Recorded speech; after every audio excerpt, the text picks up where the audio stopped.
Hi everyone. So in this video, I'm going to talk about one particular very strong player, Paul Keres. He's already passed away a long time ago, but on the 7th of January, well, if he's still alive, it will be his birthday. And he's a particular player which I like the most is his strength in piece play. He's very aggressive and he's very good at always maneuvering the pieces at the right places and launch a very, very aggressive attack. Okay. Um, So one of his games that I'm going to talk about one of the games that left a very strong mark on me, which was a game where he played against Efim Geller. Okay. Efim Geller is playing. I hope I pronounce the name correctly. And playing black, and Paul Keres is playing white. So the game started with d4, knight f6, c4, e6. So started off with an Imzo Indian, then knight f3, d5, knight c3, c5. So now it's like it transposes to semi-Tarrasch, queen's gambit, decline. Okay, this structure. So white goes off c takes d5, knight takes d5. If let's say c takes d5 and then black plays c takes d4, white can continue the game with queen takes d4, e takes d5. This is like a sample line. E4, and if takes, then we're gonna take the queen, and yeah, it'll be a queenless middle game. Knight c6, bishop e5, pinning the knight. D take e4, queen takes, knight g5, attacking this, threatening a fork, and then king e8, castling, and after bishop f5, white can play rook e1, regaining the pawn back.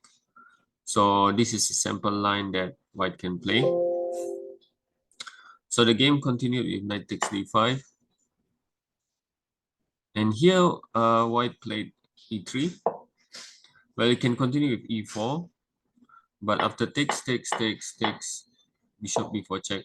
This line is still okay for white. It's just that probably uh probably Paul Keres doesn't prefer this because this will lead to lesser pieces, but it's still a playable game. So after e3, knight c6, developing as usual, bishop c4, knight takes c3, b takes c3, bishop e7, castling, and now white plays e4. Yeah, mobilizing the center and getting ready for any pawn d5 break.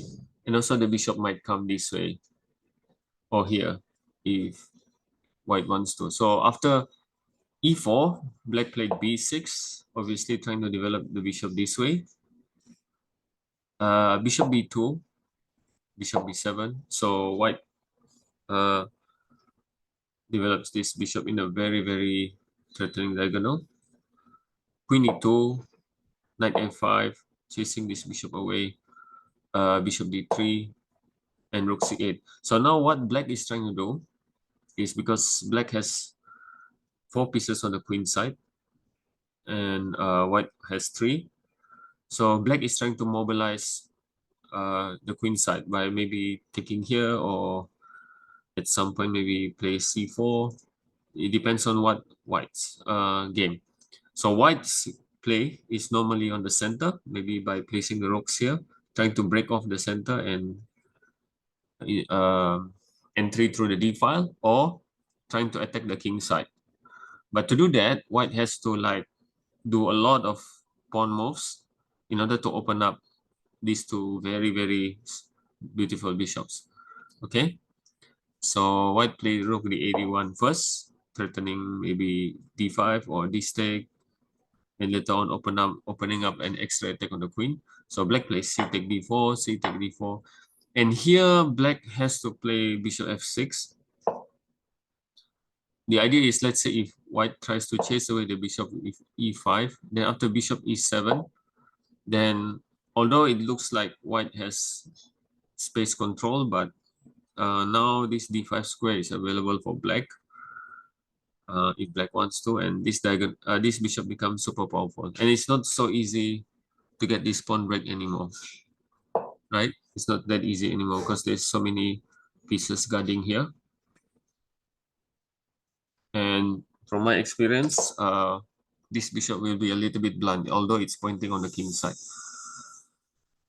So bishop f6, I think, must be played. So sample line also could be h4.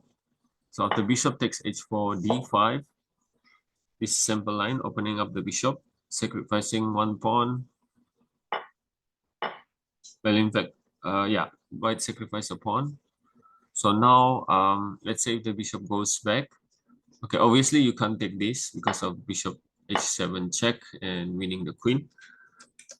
So let's say black plays the bishop back.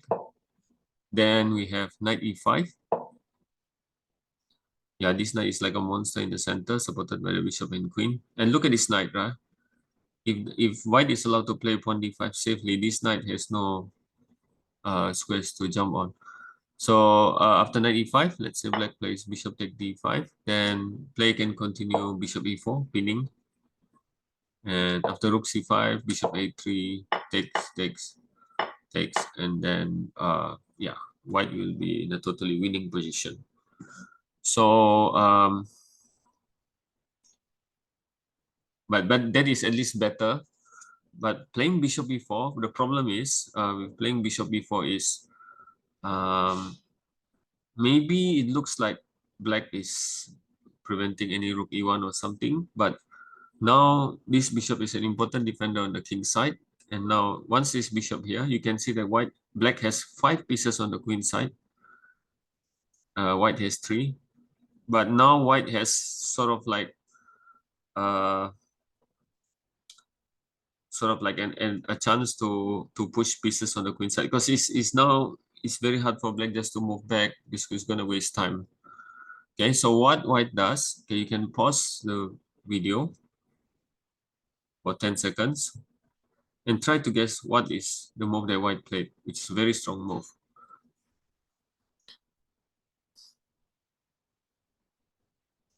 So white played d5. So like if you want to attack, right, or if you want to make use of our advantage, we need to find those useful pawn breaks. So this is a useful pawn break, because if black doesn't do anything, just play some moves, then yeah, I don't know, this might be okay, I guess. Then after this move, then because it opens up a direct attack on the queen, and white stroke is very dominant on the d file. And then later on, you can play here. Yeah, so many stuff. Also, the d5 has one idea. After e takes d5, Paul Keres played e takes d5. Black played queen e7, trying to exchange strokes, right?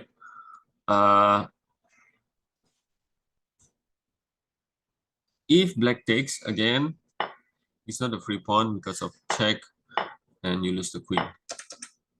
So of course we don't want to exchange queens, because if you exchange queens, then because you have an isolated pawn here, it might be an easy target in the endgame. So the reason we play isolated pawn is we have a lot of space for the middle game. So white plays knight e5. Knight e5. This knight is an anchor in the center of the board, controlling many important squares. Now black plays f6. And here I think what black's idea is, if white just moves back, and then black can manage to trade the queen, and I think it'll be a bit difficult for white to hold any advantage after that. So, but the problem is, I think, not sure, maybe black missed this move. Okay, the move is queen h5, attacking here and leaving the knight. So now black can't take the knight, because if black takes the knight, white plays check. So there's no way to go this way. So I have to go here, and then after check, again forced to go in, and white has a checkmate. So here we can see after the d5 pawn break over here, white now opens up this very beautiful 2 bishops, and it's very difficult for black to stop everything. So anyway, after queen h5, black played g6. So it might looks like, you attack both pieces. If you move the queen, then probably we can take this or something now. But the thing is, now you can pause the video another for 5 seconds and try to guess what is white's next move, which is a very, very strong move. So white played the knight g6, okay, poking the queen and rook, sacrificing the knight again. So black takes.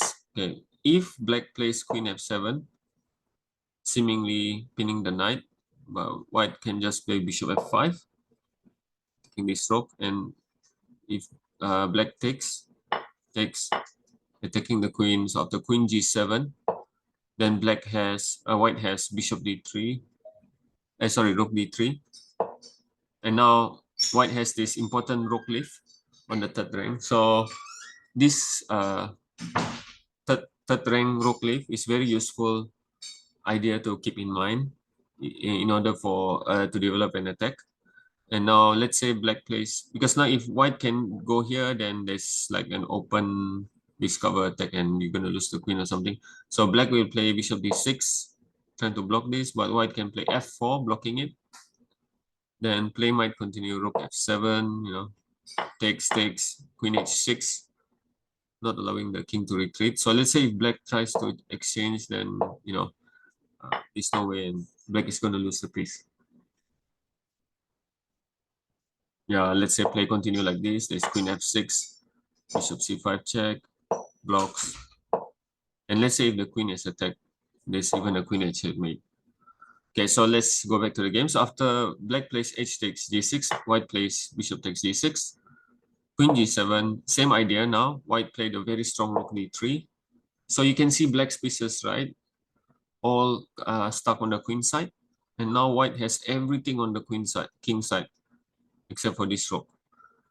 And this knight is totally out of the game, including this bishop. So this pawn is like this pawn d5 break is like a splitting both of the pieces to both sides.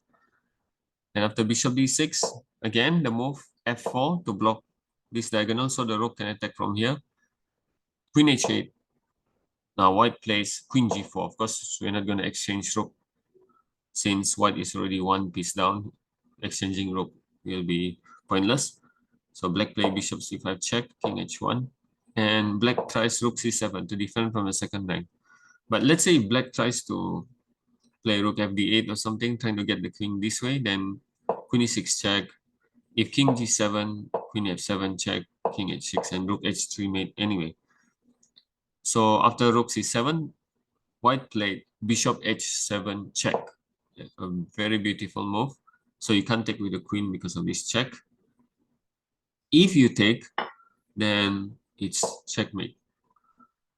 Very nice rook play. So black played king f7, but again white played queen e6 check, pushing the king back to the g7 file, and now white played rook g3 check. And here black resign. But what will happen? Either king h6 or king h6 or king take h7. White can play this queen h3 checkmate.